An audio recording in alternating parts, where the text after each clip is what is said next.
Magandang gabi po. Magandang gabi sa lahat na nakikinig lagi sa akin. At ito po, pag-usapan natin sa ngayon ay Comelec. Ano meron sa Comelec? Yung Comelec po ay inaakusahan sa isang petition na sinampa sa Supreme Court ng isang tumatakbong congressman sa Bohol, First District, na nanghingi ng 300 million si George Erwin Garcia para kapalit ng mananalo yung kung kandidato pagka-congressman sa First District ng Bohol. Ito ay nag-insist talaga na totoo yung pangyayari at bilang patutuo na kanilang totoo ang kanilang mga sinasabi ay nagsampa sila sa Supreme Court kanina ng petition. At naging spokesman pa nga si Attorney Jeril Harold Despecio. So, Mayap Abenge, Presperis. So, ito po yung ating i-report sa ngayon. So, bago ang lahat, siguro nais ko munang manghingi ng tulong sa inyo. Kung pwede, padalhan niyo po ako ng tinatawag na tulong para sa isasama ko sa pagbabayad ng filing fee sa Senate Electoral Tribunal. Kasi po ang filing fee po na ibabayaran ko sa Senate Electoral Tribunal ay 50,000 at dagdag niya na may 10,000 pa na tinatawag na deposit. So kung ganon, may gastos na pati mga papel, so aabot ng mga 100,000 po ang aking kailangan para matapos yung petition na yan hanggang matapos din sa Supreme Court, sakaling aabot sa Supreme Court. So yan lang po ang aking hinihiling sa inyo. So kaya ito po yung kung magbibigay kayo, ito po yung mga GCash number ko, Paymaya number ko, GoTime number, at yan din ang aking PayPal, totokausi@yahoo.com. Yan din po ang aking Palawan Pay, no? GCash, Maya, at saka yung PNB account number 1678 100 03107 at saka yung BDO savings account ko 004-580-368-536. So sana makapagpilian nila makatulong kayo sa akin kahit natutuwa ako at may nagpadala po na tigwa 100, no? Hindi ko na babanggitin siguro ng kapangalan nila o di kaya pwede kong banggitin yung telephone number sa dulo. Saan na ba yun? Ito yun. May nagpadala sa akin, no? May nagpadala ng 5,000. Ang dulo ng number niya is, dulo lang 78. Okay. Tapos, may nagpadala ng 200. Ang dulo ng number niya is 32. May nagpadala din ng 100. Ang dulo niya ay 53 na number. Na GCash to. Nagpadala din ng 100 din. Ang dulo niya ay 35. Tapos isa na padala din, ang dulo ay 33. 1,000. Tapos may nagpadala 100, 08. So, nakakatuwa. Dami na tumutulong. So, magkano na itong total? 5,000, 5,200, 5,500, at saka 6,500. So, yan po ang ating mga natanggap sa ngayon. At ang bubunuin natin, 60,000. Okay? So, ito na po tayo ngayon. So, itong kwento natin ngayon ay, ulitin ko lang, may isang kandidato, abogado, sa pagka-congressman sa Bohol ang nagsampa ng petisyon kanina at sinamahan siya ni Attorney Jeril Harold Despecio na nanalo na kandidato pagka-vice mayor dyan sa Reyna Mercedes sa Isabela. At ang naging spokesman niya si Attorney Harold Despecio at talagang pinangangatawanan nila na pumunta daw ito sa office niya, sa office Herwin Garcia, itong si attorney na tumatakbong congressman. At nakipagkita siya doon at hasang sinabi sa kanya, mananalo sa 300 million ang kailangan niya. Bagkus sa totoo lang, ay Pastor Rodi Rabi, mas nakatipid ka pa kung bibilhin mo yun. Bakit? Lumalabas po, 300,000 kasi ang butante. So, kailangan niya nang mimigay lang siya, parang namimili lang siya ng 1,000 pesos kada butante. Kaysa yung mamimili siya direkta sa botante, hindi pa sigurado kung bubuto sa kanya. Ang bawat isa doon, umabot hanggang 3,000. Di ba? So, kung tag 3,000, gagastos siya hanggang 900 million. So, ito, gagastos siya 300 million lang. So, ito ngayon, i-play ko sa inyo yung pag-file nila ng kaso kanina sa Supreme Court. At ang doon si Jerel Harold Despicio. Share screen natin. Okay? So, palagyan natin. So, yan, pakinggan natin sila.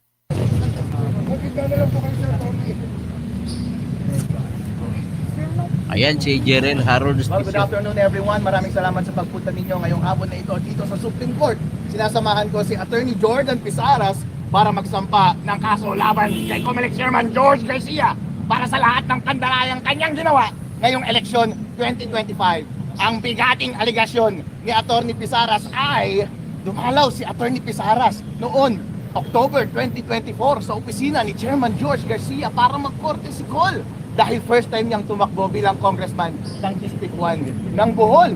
At tinanong niya lang si Chairman George Garcia, meron po ba kaming assurance na may papatupad natin ng maayos ang lahat ng ating election laws ngayong election process na ito? Ang sagot ni Chairman George Garcia ayon sa petisyon ni Atty. Pisaras ay, ilan ba ang botante mo sa iyong distrito? Ang sabi, 300,000 po. Ang sagot ni Chairman George Garcia, kailangan mo ng 300 million pesos para manalo. What? Anong suggestion yon? Ibig sabihin ba nanghingi ka ng 300 million pesos para maipanalo mo si Atty. Pisaras bilang congressman ng District 1 ng Bohol? Naniniwala po si Atty. Pisaras na itong kalakaran na ito ng COMELEC ay lantaran at widespread sa buong Pilipinas at ginawa nila sa lahat ng mga kandidato noong mga nakaraang eleksyon. At yung mga nagbayad sa COMELEC ay siyang mga nanalo ngayong election process na ito. Dahil sa statement ni Chairman George Garcia, kailangan mo ng 300 million pesos para manalo. Paano mo i-interpret yung salitang iyon? Chairman George Garcia, sagutin mo nga, ano ang ibig sabihin nung sinabi mo kay Atty. Pisaras na kailangan niya ng 300 million pesos para manalo? Magkano ang sinabi mong halaga para sa mga ibang kongresista, ibang mga kandidato na lumapit sa iyo? Kaya hindi po nakapagtataka yung mga sinasabi na merong bilyong-bilyong salapi na nasa isang bank account, na nasa isang lugar, na ang may-ari ay isang makapangyarihang tao sa COMELEC. Hindi po ito chismis lamang.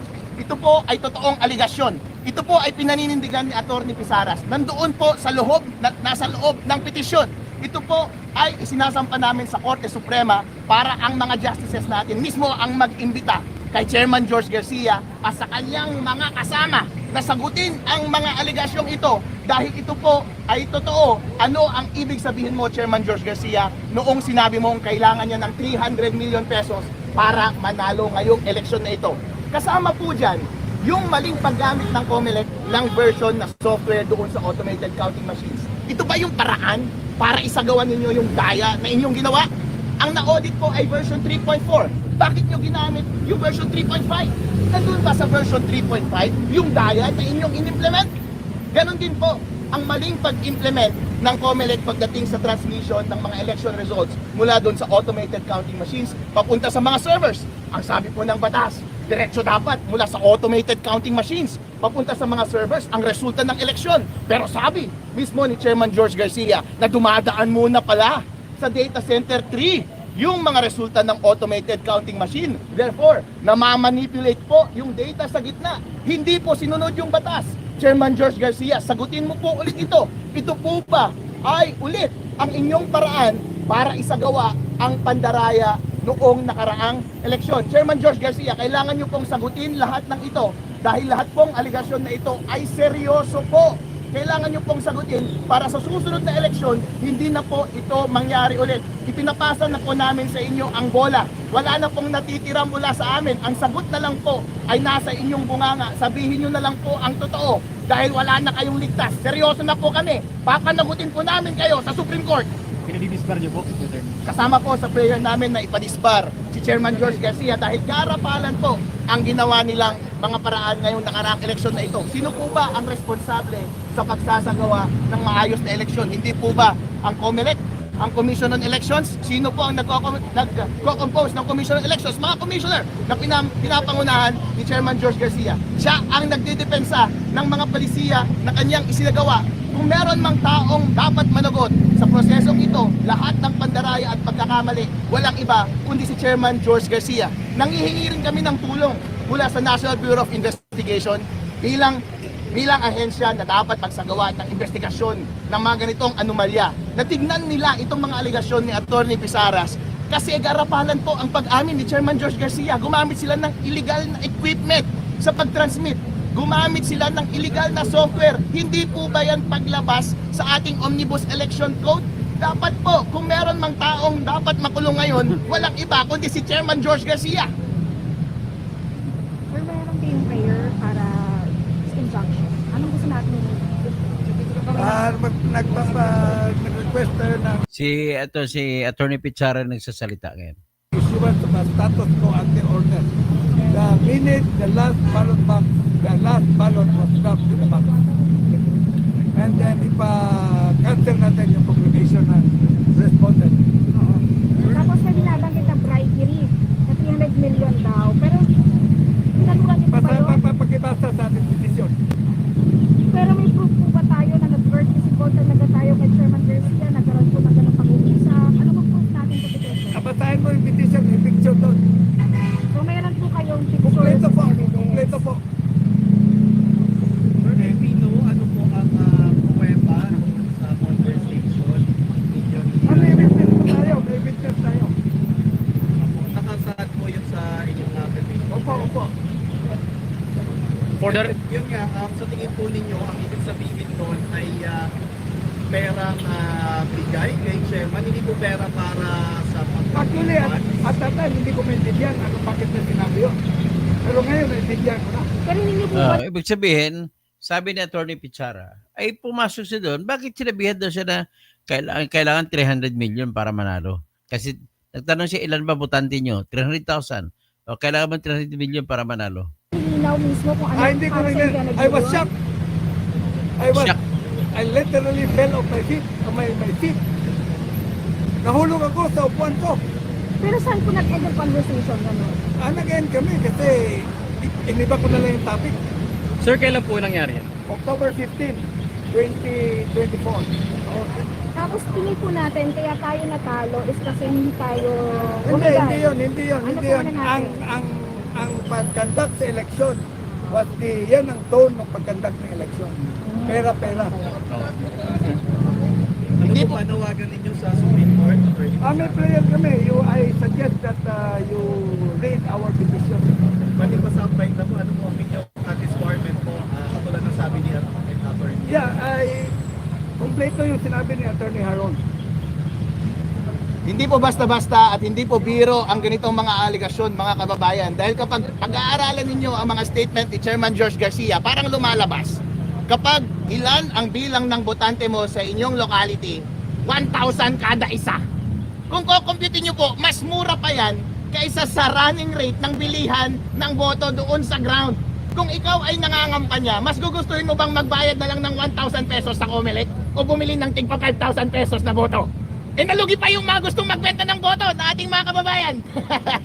Ang sisihin nyo, si Chairman George Garcia, sila ang yumaman. Siya ang gumawa ng illegal. Hindi na po kayo ay nakapagbenta ng boto. Pero pag-isipan nyo po ng mabuti. Kasi marami po ang nagsasabi na maraming mga nangampanya ngayong eleksyon na ito na hindi na nag-effort na mangampanya. Hindi na rin po silang mag-effort ng boto. Dahil everything comes together po. Kung totoo po ang alegasyon ni Atty. Pisaras, ang lumalabas po, mas economical para sa isang mandarayang politiko at kandidato na bayaran na lang ang COMELEC para dayain ang eleksyon at para manalo ka. Huwag nang mangumpanya. Huwag ka nang magplataforma. Huwag mo nang kumbinsihin ang taong bayan. Huwag mo nang ipakita ang iyong karakter. Magnakaw ka na lang pag nakaupo ka at sa susunod bayaran mo na lang ang COMELEC. Tapos, clarification lang, kayo po yung abogado ni sir or ano pong papel May, niyo? ano ako, may law firm ako. Oh, pero ano pong papel ni Attorney Harold sa Witness ko proseso? si Atty. Harold, expert witness. Ako po ay magwi-witness doon sa kaso dahil gusto ko pong patunayan na ang nagamit doon sa ating mga automated counting machines ay version 3.5 at hindi version 3.4. Kailangang ipaliwanag ni Chairman George Garcia ang maling paggamit ng software. Kailangan niya rin ipaliwanag ang maling paggamit ng intermediary server kapag nagtatransmit na ng data mula sa automated counting machines papunta sa mga servers. At kailangan niya rin ipaliwanag ang aligasyon ni Atty. Pisaras na bakit mo sinabi na kailangan niya ng 300 million pesos para manalo ngayong eleksyon na ito. Kung iisipin mo po, lahat ng mga facts na ito, hindi mo kailangan ng napakatalinong utak para mag-derive ng reasonable conclusion.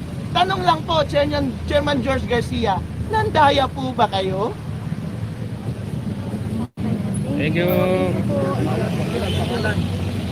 Okay. Okay na. May pangalan. So, iyan ang nangyari kanina sa Padre Paura. Nasampa ng kaso sila ni Attorney Gerald Harold Despicio.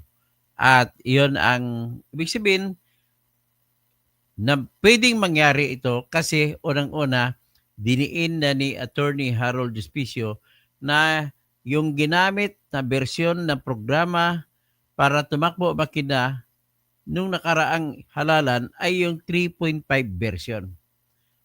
At ang pina-check nila sa auditor ay yung 3.4. So pag every dagdag ng version ay may binago. So 3.4 may binago, ginawang 3.5.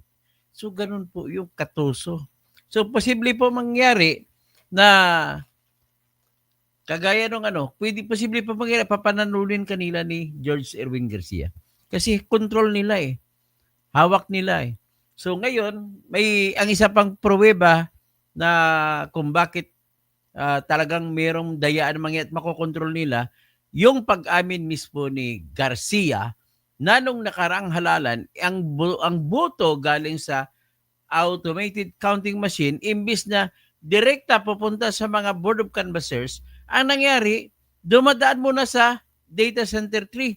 May dadaanan muna parang Smartmatic noong panahon na yun ng 2022 election. May isang makina na 192.168.0.2. Dumaan muna doon bago binagsak sa board of canvassers. Ito naman, dumaan sa data 3 center at saka bago bimagsak sa mga board of canvassers.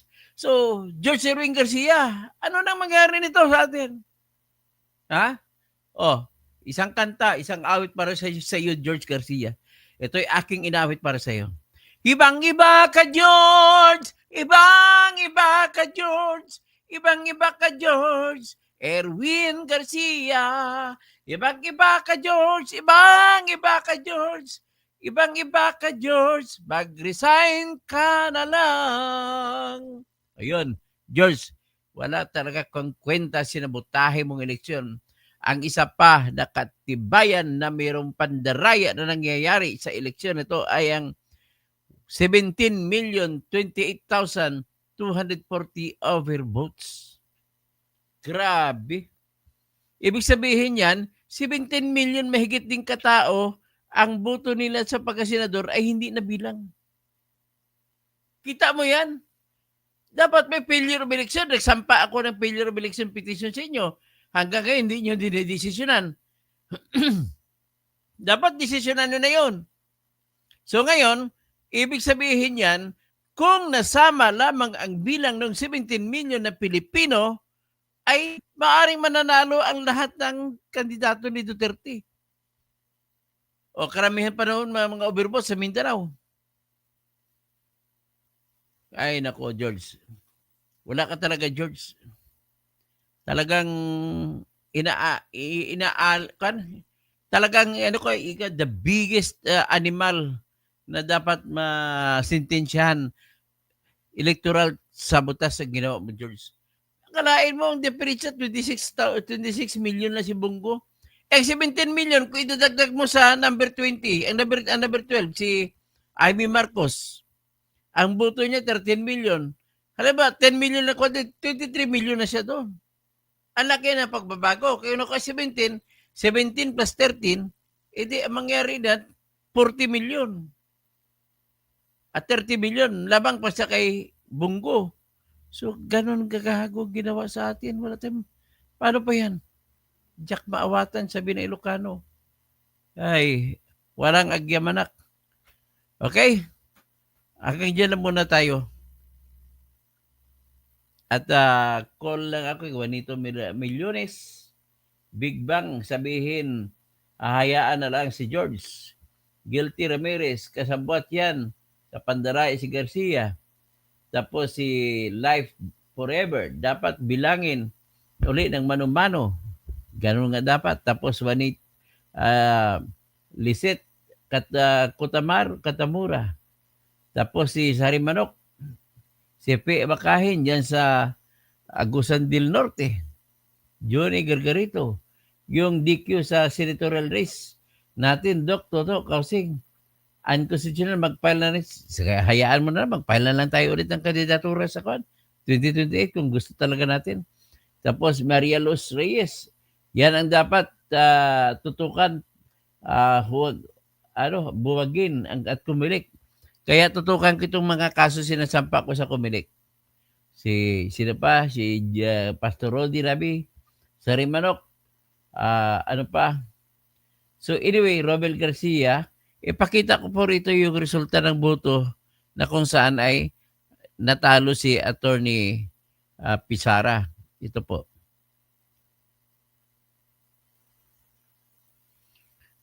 Ito.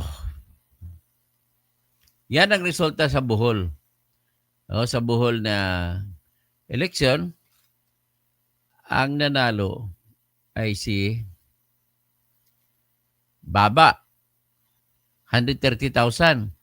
Sunod yung isa, sino ba to? Chato, number 2. Sunod si Picharas, number 3, 41 million. 41,000. So, yan po, bilang patotoo na, yan ang nangyari. Okay, hanggang dyan na muna tayo at maraming salamat. At ako'y kakain pa. Mamaya, balik tayo alas 10. At bago ko lalabas, hiningi ko uli ang inyong tulong. Magsasampa po ako ng petition for quo warranto para patanggalin ang Amerikano na senador na si Erwin Tulfo. Ang pag-file po niyan magsimula sa July 1 hanggang July 15. Kaya kailangan makaipon ako ng 100,000. Tulungan niyo ako, ipasa niyo sa GCash ko, kung saan man o sa aking bank account. Yan. Please lang. Okay? Para sa bayan po ito, hindi lang ito para sa akin. Maraming salamat po at magandang gabi.